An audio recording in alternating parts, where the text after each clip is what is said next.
কি সাংঘাতিক ওয়েদারটা, খালি দেখো আকাশটা পুরো কালো হয়ে গেছে গো।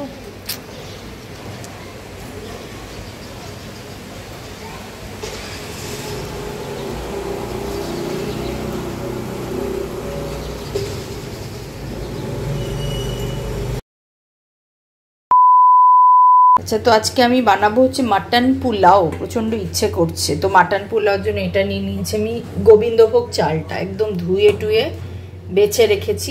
আলুটা না একটু ছোট ছোট করে কেটেছি, এগুলোতে ভাল লাগে।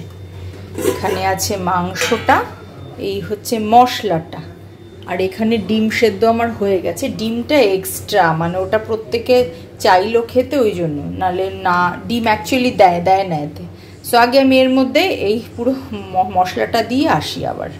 আচ্ছা, মশলা তো সবই দিয়ে দিয়েছি, তার সাথে হলুদ, লাল লঙ্কার গুঁড়ো, সামান্য একটু নুন, এই অবধি দিয়ে দিয়েছি। আসলে ফোনটা এক হাতে ধরে তোমরা তো জানো একটু অসুবিধা হয়। আলুটাও আমি দিয়ে দিলাম, কারণ আলুটার মধ্যে না এই মশলাগুলো বসে যায়, খুব ভাল লাগে। যেটা একটু বাকি আছে দেওয়ার, সেটা হচ্ছে সর্ষের তেল। ডান, একটু ভালো করে মাখি। আমার আসলে না হাতে কমফোর্টেবল লাগে, বেশ সুন্দর ভালো করে সব কিছুর মধ্যে ঢুকিয়ে দেওয়া যায়, মশলাটা মাখিয়ে দেওয়া যায়। যাই হোক,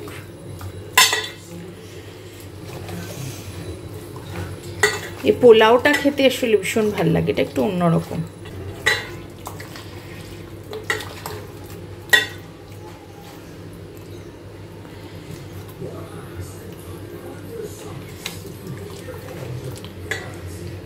হয়ে গেছে, এবারে আমি এটাকে ঢাকা দিয়ে রেখে দেবো হচ্ছে ফ্রিজে। টা রাখতে গিয়েও নিয়ে এলাম, একটু দই অ্যাড করব, ভুলে গেছিলাম। আর এখানে একটু না মশলা আছে, ওই ধনে, তারপরে জিরে, তারপরে এলাচ, দারচিনি সমস্ত দেওয়া এই মশলাটা, এগুলো আমার দেওয়া হয়নি, মানে এটার মধ্যে আমি বাটার সময় দিয়ে দিয়েছিলাম। এই মশলাটাও দিয়ে দেবো, আর এই দইটা দিয়ে আসছি।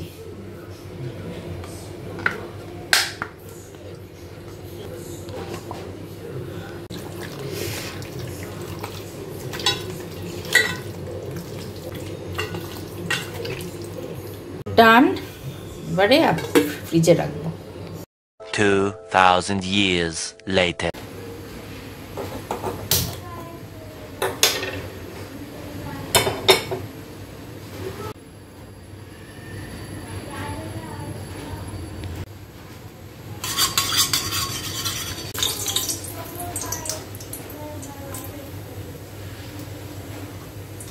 এলাচ, দারচিনি ওগুলো সব দেওয়াই আছে, জন্য ওগুলো আমি এক্সট্রা দিলাম না।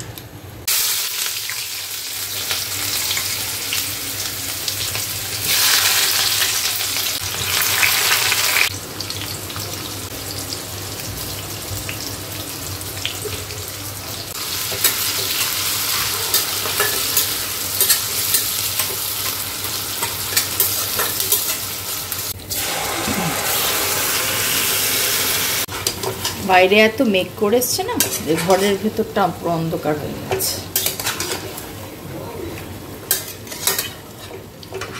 এখানে আমি গোবিন্দভোগ চালের জলটা ঝরিয়ে নিয়েছি, ঘি, নুন, বেশ খানিকটা মিষ্টি দেবো। ওটা পোলাওটা একটু হালকা মিষ্টি মিষ্টি হয়, খেতে বেশ ভালো লাগে।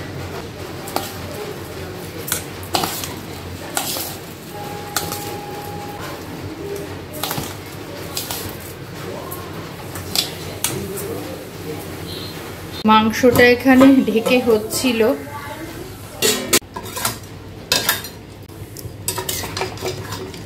একটুখানি মশলা ধোয়া জলটা ছিল, ওইটা দিয়ে দিয়েছি।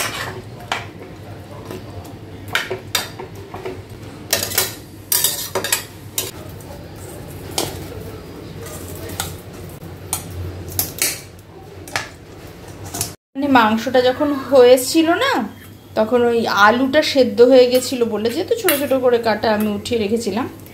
এইখানে মাটনটা হয়ে গেছে, আর এখানে প্রেসার কুকারটা বসিয়েছি। যে আমার তো আসলে বাসন অত সেরম নেই, এটার মধ্যেই আমি মাটনটাও দেবো আর ওই চালটাও দেবো, দিয়ে একসাথে এটা করব। আর একটু বোধহয় সেদ্ধ হবে, দেখে নিচ্ছি। এটা বসিয়ে দিয়েছি স্টিমে, এটা হোক, মাংসটা আরেকটু সেদ্ধ হবে। মাটনটা হয়ে গেছে, এবার এর মধ্যে আমি চালটা পুরো দিয়ে দেবো।